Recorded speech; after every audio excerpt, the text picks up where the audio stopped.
Welcome to SportsBeat KC, the sports podcast of the Kansas City Star and KCUR. It's Tuesday, April 28th, and I'm Blair Kirchhoff. On today's show, beat writer Pete Sweeney and columnist Sam McDowell break down the NFL draft and how things fell for the Chiefs. They made the draft's first trade and delivered some of the interesting trends with who they drafted and when. We'll speak to each of the picks and project how they'll fit into the team's plans. And then I'll let you know what's on my radar in Kansas City sports this week. Hello, Pete. Hello. What's up? Not much. Thank goodness the draft is over. Speculation season has come to an end. Yes. Hi, Sam. How's it going? Good. Yeah, Pete, I know for you, the speculation season started about, 6 or 7 weeks ago with the first mock draft. And again, I've said this before, kudos to you for identifying in mock draft round one, the Chiefs' first round pick. Now, you didn't call the trade, but you got the pick. Before we get into Mansoor Delane and all the other players that the Chiefs drafted, we were all at the Chiefs facility during the draft, starting Thursday through Saturday. I keep forgetting how long those days are, even with the first round being reduced by 2 minutes between picks, right? They went from 10 minutes to 8 minutes. I don't know. It just seemed like an exhausting 3 days again. Yeah, and I think it's a long time coming. Like you mentioned 4 to 6 weeks about the speculation, like not to correct you here, but when the Chiefs were eliminated from the playoffs, that's when speculation about the draft started among fans, which was in December. So a long time coming. There's a lot of back and forth, I think, publicly about what the Chiefs should do. And it all leads into this weekend. And you had mentioned in our first mock, I did mock Mansoor Delane. I think it stemmed from just looking at this roster post-free agency. Now, going into free agency, I had a different list of position needs. And then after free agency, I said, cornerback, just look at who had snaps last year. It was primarily Trent McDuffie and Jalen Watson, who now play for the Rams. So, I thought the need was there. When you talk about positional value, it's not exactly cornerback. So in mocks after that, we went in different directions as far as going into the trenches and potentially a wide receiver. But they stuck to their greatest need staring them in the face, which was Delane. And then, what followed it was Peter Wood's pick later in round one, and then a long weekend of rounds 2 and 3 on Friday, and then the longest day of the draft seemingly on Saturday with 4 to 7. And we saw 4 defensive picks in a row for the first time since 2018. And then finally they added a running back, wide receiver, and quarterback with their final 3 picks. Sam, what's the statement by taking 4 defensive players to start the draft for the Chiefs? Yeah, and they think their offense is in an okay spot, I think, was my takeaway from it, which surprises me because I think particularly wide receiver is the one that surprises me the most. I'm not stunned that they didn't take right tackle, and I know that was a frequent projection nationally, but I think we'd even talked last week that just never made a ton of sense to me because I think the offensive line is better than the pub it's getting nationally. But man, I still anticipate that one of those initial 40 picks was going to be a wide receiver. And just the fact that it's not, the only reason you don't need a wide receiver is if you're going to use wide receivers a lot less than you did a year ago. And maybe just having the addition of Kenneth Walker, which is really your only impact offensive addition, like immediate impact, I'll say, because I don't think that Emmett Johnson and then the Cincy wide receiver are going to be, like day one, ready to roll in week one, make an impact. So that just leads to Kenneth Walker. Well, that means you anticipate, I think, riding your running game more than you have in the past. Just a quick point on the tackle, Blair. During speculation season, Mike Borgonzi, now GM of the Titans, kind of came out and said, we floated out linebacker when we were trying to take, Patrick Mahomes. And so who knows how much the tackle stuff was small, false nudges. And don't worry about us. We're focused on tackle. And they reduced the percentage of taking a tackle when they made the first round trade because that removed 2 draft picks from the equation for the Chiefs. Is it fair to say that in a draft in which I thought the Chiefs would, as they have done in previous drafts, try to help out Patrick Mahomes Instead, with their first 4 picks, they helped out Chris Jones. Yeah, I just think, when you look at Patrick Mahomes, first of all, I think that they've helped him out more than people are saying. I mean, you look at just the investment they've made in the offensive line. It's first-round pick, second-round pick, and also highest-paid center, highest-paid right guard in the league. Like, they've invested a ton in the offensive line. The wide receivers are first-round pick, second-round pick, and fourth-round pick. Like, they've invested a lot of capital, either financial or draft capital in their offense.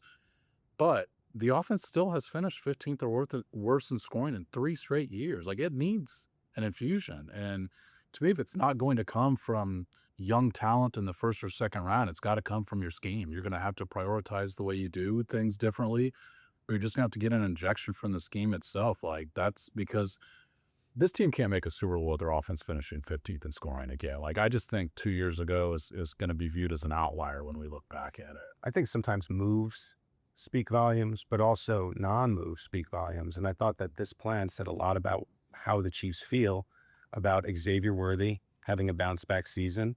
And to his credit, maybe he won't get injured on the first play of the year. That'll help.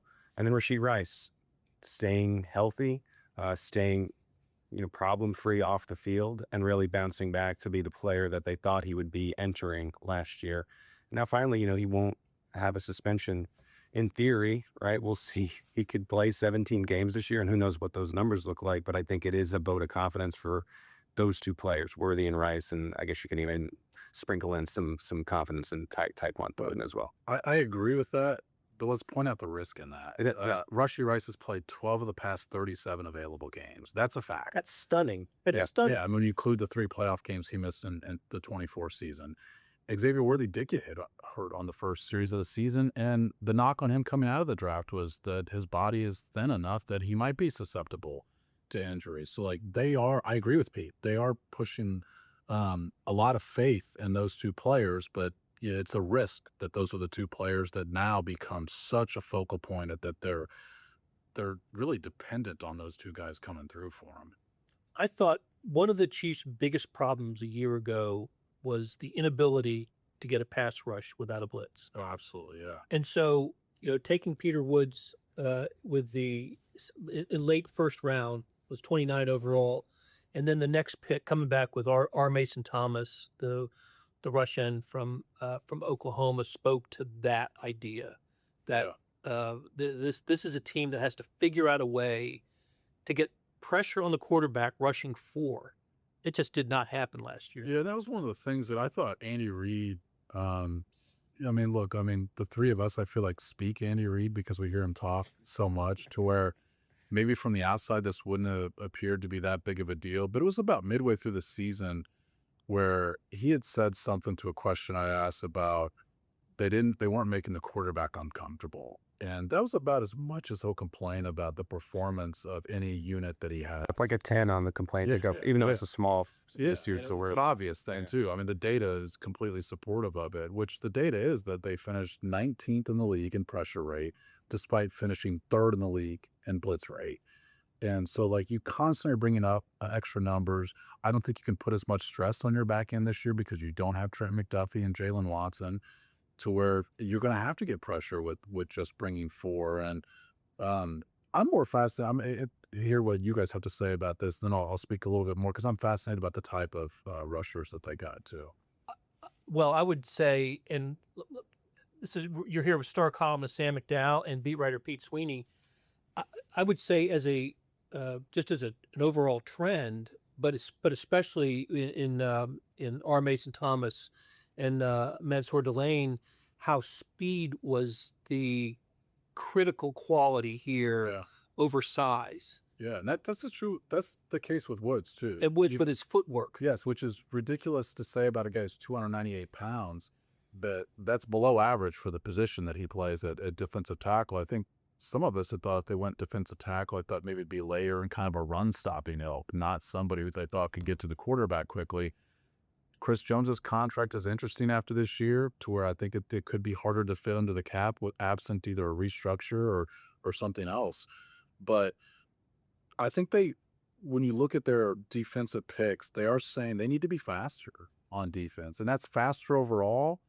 but it's also faster off the line of scrimmage, which is why, I mean, our Mason Thomas is like 241 pounds. Is that right? Yes. Not the type of guy that they typically have playing edge in this style of Steve Spagnuolo defense. And Woods being under 300 pounds is also not typical for the type of defensive tackle they want, in which case I think you look at it and they're clearly saying they need to be quicker off the ball, because both of those guys, where they rate really well is their get off. They're off the line of scrimmage quickly. And I asked Ryan Nutt, their I don't know what his title is, but he's basically an assistant GM, but his thoughts on, not having the traditional traits that those guys have. And he said something to the effect of he knows the arm length is a question with those two, but they get off the ball so quickly. They're able to engage the offensive linemen before the arm length becomes as much of a factor.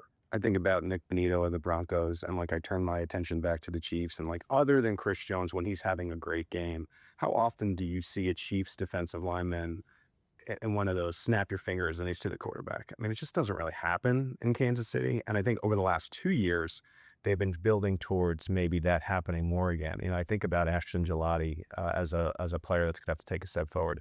The returning Omar Norman Lott. I mean, one of the greatest things about him advertised last year was his ability to get to the quarterback. And just as they were liking his development, he has the season-ending injury. Now you have him coming back. You add Peter Woods with the footwork, as Sam was mentioning. And I liked Art Mason Thomas probably most of any pick, because I think for me, it was a signal that the Chiefs were saying to themselves, we need to get outside the box and start getting out of our own way. I mentioned this and I tweeted out, NFL.com's Lance Zierlein compared him to Dee Ford. And if you take away the Ford moment, which everybody hates, I mean, it's a pretty good player for Kansas City, really good speed rusher, and gave the Chiefs some juice. And it's just the type of player that they haven't had in a while. So I'm fascinated to see how it works out in terms of what I'm talking about, those quick twitch. The quarterback doesn't even have a chance to let, the play develop and getting him down to the ground. Yeah, I mean, those are called so next gen stats tracks those, and they're quick pressures. Quick pressures. Pressures that come in under 3 seconds that basically ruin a play. And I mean, Karlaftis gets some. He had 20 last year. His get off has really improved over the past 2 years. Chris Jones had 24, and no one else on the team had more than 7. Nick Bolton had a decent amount because of blitzes, but I'm talking about just defensive linemen that get to the quarterback in a hurry to where it just ruins the play. And the other thing I looked at from that was Next Gen keeps track of how many turnovers are caused by pressure. So you're in the quarterback's face, he makes a bad throw, an interception, or it's a sack fumble situation. No one on the team had more than 1 last year. No one on the team has caused, which is the whole point of pressure, is you force the quarterback into bad decisions, you get some turnovers, they become big plays. And when you don't get sacks and you don't get turnovers, it becomes really hard to play defense. I think the team believes Karlaftis will have a slight bounce back there as well. I mean, undersold with last year was he was going through a hand injury. And I don't think he wanted that out there as much. But much like Worthy, with his lingering injury season, I think probably the Chiefs feel Karlaftis fully healthy could be an explosive player as well. We're talking about speed. Tonga doesn't fit into that, does he? I mean, he's a 330-pound nose tackle. Run stuffing. He is the Derek Nottie-ish type of acquisition for the Chiefs. So, but what going to be a lot of new faces on the defensive line this year. So, all right, let's take a break, and when we come back, we'll talk about some offensive guys for the Chiefs.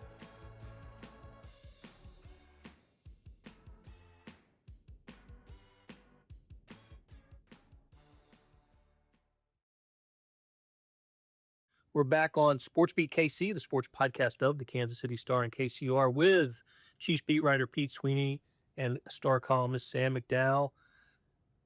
When I saw that the Chiefs had selected Emmett Johnson, the running back from Nebraska, I was initially happy for myself, of course, because I thought I had included him in one of our mock drafts. And when I quickly went through our 6 mock drafts and did not include him, I think I had every other running back who was, projected to go from the 3rd to the 7th round in one of our mock drafts, but I didn't have Emmett Johnson. I shouldn't have admitted that. I should have just taken the just said I did. But I thought this was a pretty nice pickup for the Chiefs. Yeah, and again, we're in the business of constantly trying to figure out what's genuine and real from these press conferences, and sometimes what is maybe a stretch to just kind of make it look like you know what you're doing. But I really believe the Chiefs when they said we just couldn't believe that this guy was still on the board here. And there's so much upside there. It feels like a best player available type of move. I think what I am waiting to see is how he develops as a pass protector. As much as they were raving about the kid, they were honest at the podium and saying he has room to grow there. Yeah. And so when you look at the Chiefs running back room right now and you go to the draft, they didn't really need to draft a running back with how much depth that they had. But I truly believe they felt this kid had too much upside that they would be doing themselves a disservice by not going and getting him. Yeah, I think you've got to solve running back through the cheapest labor possible, which is the draft, because that's how other teams are solving it, to where you don't have to pay Kenneth Walker the fourth most expensive contract at a non-premium position. I still think the outstanding question at running back, and I included this in 5 takeaways on Saturday, is what's their short yardage solution? Because I don't see it on the roster. And it's really staggering when you go through it. First of all, the Chiefs were the best short yardage team in the NFL last year. It's the best thing they did a year ago. Yes, it is, because Kareem Hunt was so good at it. He had 34 first downs out of 40 attempts on short yardage, which was twice as many first downs on short yardage as any other running back in the league. You know how many Kenneth Walker had last year for the Seahawks? 0. Well, they did not even give him the ball once on 3rd or 4th down with 1 or 2 yards to go. Never even asked him to convert short yardage last year. DeMercado, who they added, had 1. He actually should have had 2 because that weird fumble play he had does not count as a first down. So he should have been just 2 for 2. Brashard Smith never got the ball in that situation, so he had 0. And Emmett Johnson is not the build of a guy I think who's going to be your short yardage back. So I'm still wondering, just like, how do you solve a problem that was not a problem last year because the guy on your roster was so good at it? And now I think I've long wondered whether or not Kareem Hunt comes back into the fold, training camp, something like that. But your backfield's pretty full now. It's where I don't really see a spot for him. You don't want to keep 4 guys, I think, especially not 5. Just one more quick point on Johnson too. I know the Chiefs signed Ken Walker to that 3-year contract. The dead cap hits for 20. Obviously, he's going to play this year. 28 this year, 23 and 27. And in 28, it becomes easy to move on from Ken Walker, where you're saving $14 million in salary cap. So maybe this is a developmental back that says, all right, this could be our guy in 28. But you think they still have faith and trust in Brashard Smith as a running back? My guess is that if you're Brashard Smith at home on the couch watching the draft, you probably went, uh-oh, when they took a running back, because they've signed 2. Now, they've lost 2 as well with Pacheco and Kareem Hunt. But I remember talking to him after the season, and just kind of basically all the questions are, what position do you envision yourself playing? Because he played 2 in college. Yeah, as a wide receiver and a running back. Until his senior year, right? Yep. He was a running back, and the Chiefs, every time, even then when they used him as the backfield, was really to throw to him. And I think he's got to improve in pass pro. And another one of these Andy Reid things, when we talked about speaking his language, they obviously think he needs to put on about 15 or 20 pounds. Feels like that McCole Hardman gadgety type of role for now, especially with the running back. Like I just don't see him how many traditional running backs are going to be running back snaps on runs are going to be available for Brashard Smith? They talked about him becoming the returner last year and never really materialized until late in the season. So, look, he's a 7th-round pick. If you can get a full-time returner plus the occasional gadget after a 7th-round pick, that's still a good pick, but we didn't see that value out of him a year ago. And again, I'm probably too soon to talk about this, but you wonder about the cut-down days. Is this a guy that's going to end up being a conditional 6th, 7th that could turn into a 6th for another team? Like, is there going to be a spot for him? Cyrus Allen is the wide receiver that they selected in the 5th round from Cincinnati, and he got not incredible numbers. I think he had 51 receptions last year. Had a nice game against Nebraska at Arrowhead to open the season. But kind of bigger news, I thought, was the acquisition of his teammate, his running mate, Jeff Caldwell, as an undrafted free agent. Mhm. This guy is 6'5", 220. It just kills the RAS test score. I mean, I think he's like second to Megatron or something with like the size, speed combo, and like the agility. And so I reported that on Saturday. And what was funny was just, and I certainly didn't read all the mentions. There was a lot of buzz on him though. Like I was a little bit surprised by just the attention that drew. It's half the people pointing out exactly what you said, Blair, and then the other half is like Cincinnati fans saying, "Yeah, but he can't catch the ball." So I think he's definitely one of the guys we'll have our eyes on this weekend when we go out to rookie minicamp, because my guess is, I think he'll stand out in a 7-on-7 like setting, no pads. I think that's the type of thing where if he doesn't thrive, I think that would be an uphill battle for him. Which, look, it is an uphill battle for UDFAs anyway. Well, I'll just take out the Justin Ross record and put that on the player because I think this is going to be the guy that people are excited about. Let's see what he can do in training camp, that type of thing. Oddly enough, and this is something I do want to mention, Seren, because I did something for him today and we talked about it. It feels like Allen should have been the UDFA and Caldwell should have been the draft pick, but it didn't really play out that way. And maybe it's a thing with deeper scouting. Maybe the Chiefs heard that there may be interest in Allen, but it's funny. Like it feels like of these two Cincinnati wide receivers, how many spots are going to be available for one of them? Like, is one Cincinnati guy going to box out another? And Caldwell spent his first 4 years at Lindenwood. I didn't know that when I first read that the Chiefs had signed him. But so I do like the idea of players in this world of free transfers and multiple transfers. When players transfer up, their numbers actually get better. Delane is that way.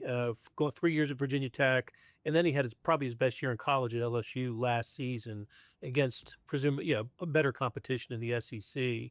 So I do like that trend. The other offensive player that they selected in the 7th round was Garrett Nussmeier, and we were all surprised by that one when that name dropped on Saturday afternoon. Why did the Chiefs draft him? I think for a while now they've been studying what I've been mentioned with running back, trying to not pay a ton into that position. I think for a while now they've realized that backup quarterback is more expensive than they would like it to be, and getting a 7th round pick to potentially develop into your backup quarterback. I mean, you literally could not pay someone less money to occupy a position you hope you never have to use. But we've already seen projections for the 2027 NFL draft and the initial mocks. This time a year ago, there's 2 guys the Chiefs picked who were like top 5 on some awards, and it was Peter Woods and then Garrett Nussmeier from LSU.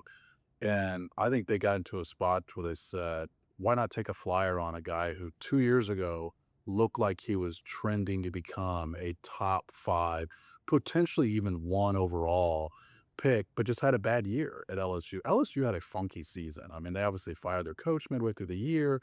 And then there were reports that, he was dealing with an oblique injury for most of the year because of a cyst on his spine. And so I think they're hoping that, it was more circumstance than player, and that they can find that trajectory again. And I'm actually really stunned that no one else who needs a quarterback thought not to throw a 7th round pick at that guy and just see. And, I mean, I think he's in a pretty good spot, just, learning from Mahomes and Andy Reid. But I think there could be other spots where maybe somebody realized, wait a minute, this could have been a guy we ended up playing in a couple of years.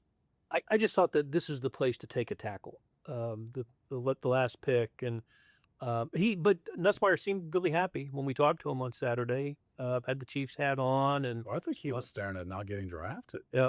So I think he was probably as relieved as anything, although he might have made more money as a UDFA. Yeah. But I like the idea of working, and I understand that from any quarterback, working with Andy Reid and with Patrick Mahomes as well. I think this is very intriguing. As far as what Sam is saying, you save money if he pans out. The Chiefs have shifted from going with an older backup quarterback to one that's younger than Mahomes. And so how great would it be if he showed out enough to be your back up either this year or next year. Also, I go back to the 2017 trade where the Patriots flipped Jacoby Brissett for a wide receiver, Philip Dorsett. If you develop him and you don't need him in the future, you can switch him and trade him for an asset, whether that be a pick or maybe a position of need. I also think what is very intriguing about this for 2026 is, aren't the Chiefs going to have to shift and keep 3 quarterbacks on the roster now? Like, you're going to invest all this time in this kid, and you're going to leave him open on the practice squad to get poached? Like, I don't think that's going to happen. So, the aftershock effect of it is it's going to be one less position in a lot of crowded rooms. We just talked about running back. We talked about defensive line. We talked about wide receiver. Now, one spot on your 53 is not going to be there for one of those guys that are, in that 49 to 53 range. That's a good point. And it's been a while since they've kept 3 quarterbacks. Yeah. I guess this means it's the Chris Oladokun era has come to an end. Unfortunately for Chris, at least in Kansas City, it doesn't seem like there's going to be room. Seems like I don't know. I see another practice squad. It's the 4th quarterback on the practice squad. I mean, I don't know. He's got such a tight relationship with the person you want to have a tight relationship with in the locker room that you get 16 of those. I think you can keep one of the best friends on there. There does seem to be a Dieter spot that has 3 years. It's who you know, right? I just thought he really killed his chances by playing last year. Yeah. Well, Chris, we loved you until we saw you play 3 games last year. Chris is great in the locker room. So, I mean, for us, the 3 of us are the 3 people who are rooting for him to make the team because he's so good with us. And really, like, it's obviously, I think he's gotten the most out of his talent because, like, there's a comprehension there of the offense that really shines through when you talk to him. Yeah, you don't know the impact of guys like that inside the film room, right? Maybe he is a great guy that Patrick Mahomes can bounce ideas off of. So another position that we mocked probably more than we didn't was tight end. Thought the Chiefs would look at a tight end, and we didn't think it was going to be the Sadiq, the Oregon tight end, or I thought there was a chance for was it Stowers, the Vandy tight end in the 3rd round, perhaps. But the Chiefs went 7 picks, did not select a tight end, but they did get an interesting one in free agency. A local product. John Michael, is it Gillenborg?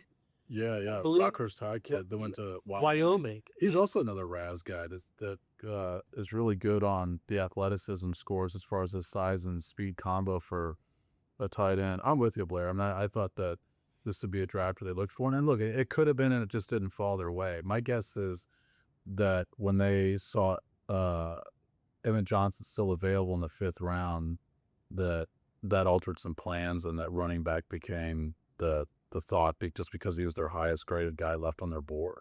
I think they expected him to be gone in the 4th round, and he was still there in the mid to late 5th round. I mentioned it throughout the offseason, just my opinion. I think this is a 2-year build back to the elite. I think this is going to be a playoff team, and I'm talking about, that's the best team in the NFL. And so this was your defensive draft. I imagine a year from now we'll be talking about an offensive draft where they do prioritize a potential replacement for Travis Kelce in terms of an athletic tight end. In the meantime, as we're mentioning, there's a couple lottery tickets here. Noah Gray is still around. We've seen flashes from him. Jared Wiley will be a year after the injury. Sometimes an ACL injury takes a year to have your feet back under you. Jake Brinning's still around. Trey Watson is still around, and they've liked those guys. Last year, they kind of had some injuries that prevented them. So they do have some flyers. We know who the top 2 tight ends are going to be. Where it gets interesting is, in today's NFL, you're going to want to keep your 3rd or 4th, and that's going to be a battle at training camp, a hidden depth battle that'll be worth keeping your eyes on. And the final drafted player we haven't mentioned yet, Jaden Canaday, the cornerback from Oregon. 2nd year in a row they've taken an Oregon player, Jeffrey Bossa, last year. I don't think it's a coincidence that Oregon is coached by a Kansas Cityan in Dan Lanning. To me, the significance of this is adds depth to a position and likely keeps Shamari Connor at safety. Not going to need to see him at cornerback. Agreed? Yeah, good point. Because everything we heard about him wasn't because he played safety in college, and they weren't calling him cornerback. They were specifically calling him a nickel. And so, yeah, that's where Shamari Connor's played. I think that's a great point. They also signed the Miami guy. I know he missed last year, the former Dolphins player. I think they view as a nickel as well. It was pretty evident early on in training camp last year, like who was going to play nickel if not Trent McDuffie. Okay, great conversation as always. Thanks to Sam McDowell and Pete Sweeney. I'll be back with some final thoughts and tell you what's on my radar in Kansas City sports this week. I attended the preseason WNBA game at T-Mobile Center on Monday night between the Minnesota Lynx and the Nigerian national team and wondered if that would be a typical crowd if Kansas City ever landed a team in the league. I didn't see an official attendance figure, but I'm pretty bad at estimating crowds. But I'd say between 4,000 and 5,000 click the turnstiles. The atmosphere was terrific. Look, Kansas City seems to be in a strong place if it wants to go for a WNBA team. The ownership group, the Longs and the Mahomes, the owners of the Kansas City Current team in the Women's Professional Soccer League, is there. And the building is terrific, obviously, in T-Mobile Center. But the most recent expansion in the WNBA has included cities that have NBA teams like Philadelphia and Toronto, Cleveland, etc. So it might be a while before Kansas City gets into the WNBA. That'll do it for this episode. Thanks to our SportsBeat KC staff of Gabriella Lacey, Irvin Zhang, and Suzanne Hogan, and to our editors, Jeff Rosen and Scott Chasen. And a big thanks to you for listening. Let us know what you thought of the show with a rating or review or both. We'll be back soon with another SportsBeat KC where we talk sports in Kansas City.